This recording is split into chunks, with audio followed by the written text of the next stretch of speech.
We are watching the direct examination of Trump's former lawyer, Michael Cohen.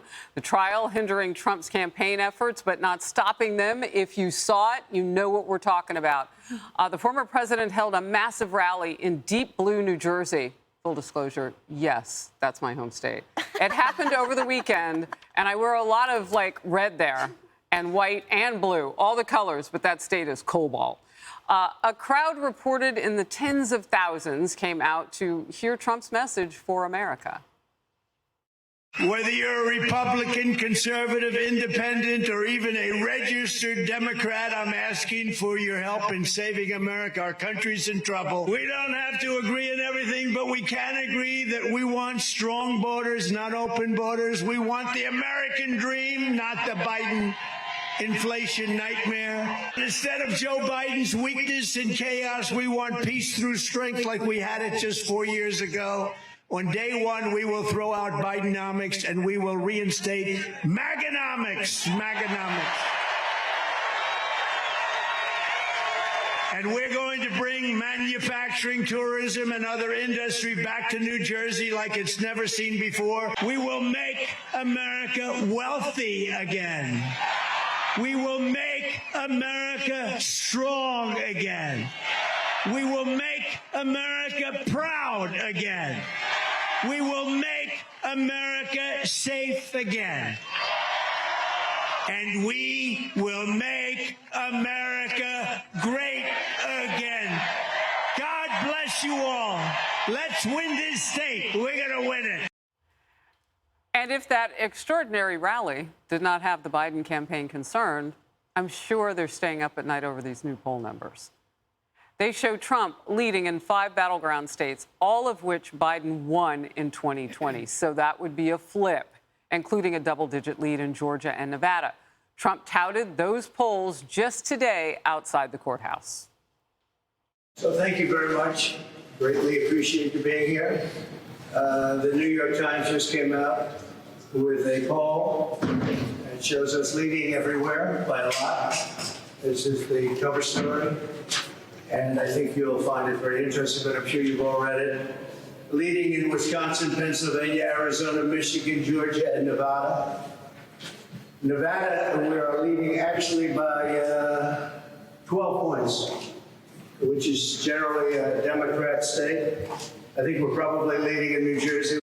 Oh, my goodness, he's his own press secretary now. Yes, he is. You know, it's incredible, and I'm so glad he's using those moments to focus on this. In fact, Friday after the court case, he went to the mics and he fact-checked Biden saying that there was 9% inflation when he took office, and there he's sharing these polls.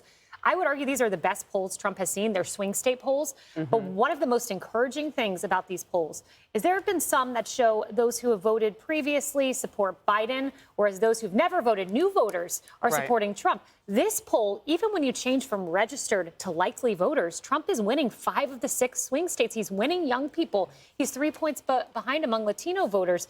And when you add an RFK, Biden's only at 49% among black voters. There is so much good. And imagine if he was allowed on the campaign trail. Well, Maganomics is what would be happening right now. No one markets like this former president. Yeah, and the polls also show that the Trump trials haven't made much of a difference. The stock market raising 25% and Biden spending millions and millions of dollars in swing states haven't made much of a difference when it comes to the poll numbers between Trump and Biden. We interviewed Congressman Jeff Van Drew on Fox and Friends First earlier this morning. His district is where Trump's rally was on Saturday. And he said that Donald Trump is really serious about winning New Jersey. And if you remember, in 2021, Jack Ciattarelli, out of nowhere, almost beat Governor Phil Murphy. So maybe Trump is looking at that, looking at how things are going now and saying maybe it's possible. The other thing is that there were 100,000 people at this rally on Saturday, not just from New Jersey, but also Pennsylvania, which is a swing state. How about that? And one of the messages that Donald Trump said was he said that President Biden is making summers at the Jersey Shore more expensive. He's destroying summers. And then he goes, and this is a direct quote, he goes, let's talk about hot dogs. I just had one. Delicious, but more expensive by 22%. So when you think about President Biden's message when it comes to the economy, or rather President Trump's message when it comes to the economy versus President Biden on CNN saying that the economy is great, When people aren't feeling it, no wonder the swing state polls are as they are right now. So it's so interesting. Wildwood, and I can't remember who on the couch was talking about this, but I've spent some time down there. Their bread and butter is tourism. So when you have food costs go up as much as they have, it hurts. We're talking Cape May, Wildwood Crest, those areas, big convention centers, big areas like what we saw. The city estimated between 80 and 100,000. We can't confirm those numbers, but that comes from the city of Wildwood, as checked last hour. Maganomics, though, I can't get away from that because that is the opposite of Bidenomics. Does it work for Trump? No, just first off, the mayor of Wildwood, this event wasn't going to happen because the venue was taken up, and the mayor was like, no, we'll do it on the beach. Come on down. It was huge revenue for Wildwood. Really great on behalf of the mayor. But you're right. Well, listen, when people are dealing with almost 20% inflation over the course of the Biden years, everything is more expensive. They live with that every single day. And so we're reminded of the failure of Joe Biden, which is why young people who can't pay the rent or buy a home are so disillusioned with Joe Biden. Hispanics who have come into the country and who have lived here for generations have turned against Joe Biden. The black vote, 20% of the black vote is in this poll going to vote for Donald Trump. Those are the core voting blocks of the Democrat Party that are absolutely crumbling before our eyes, which are giving Donald Trump a shot at a massive victory, if it stays this way, in November. Emily, the idea, though, that he's winning in battleground states that Biden won last time, that's got to just hurt like a really bad hangnail. Yeah, it's a particular insult to injury, but at the end of the day, we are the ones that have been injured, right? Americans. And that's what everyone is seeing. And I note how Democrats are now responding. So first of all, Biden comes out and instead of correcting policy, admitting he's wrong, having empathy for Americans, no, he's just tapping into Hollywood.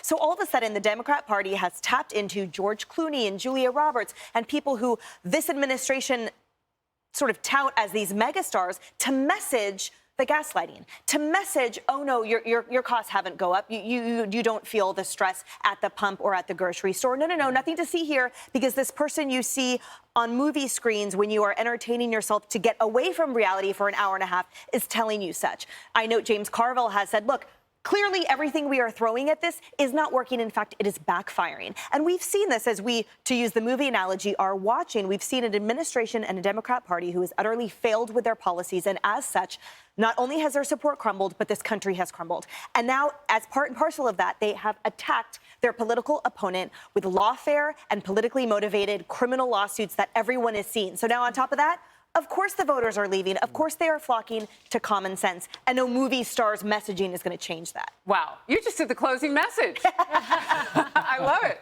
Well, look, part of my closing message earlier on the trial of what's going on right now, New York versus Trump, I wanted to kind of feather this out because I may have said Judge Mershon. It's Judge Erganon.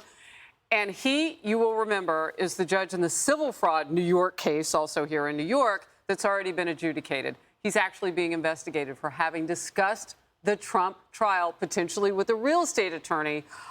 Again, that's already adjudicated, but it's worth noting because I wonder what would happen with what went on there. And so you've got these two judges in New York, one gag ordering Trump, the other one who might need a gag order. So I just wanted to make that clear. Stem to stern, we're covering this trial. Stay close.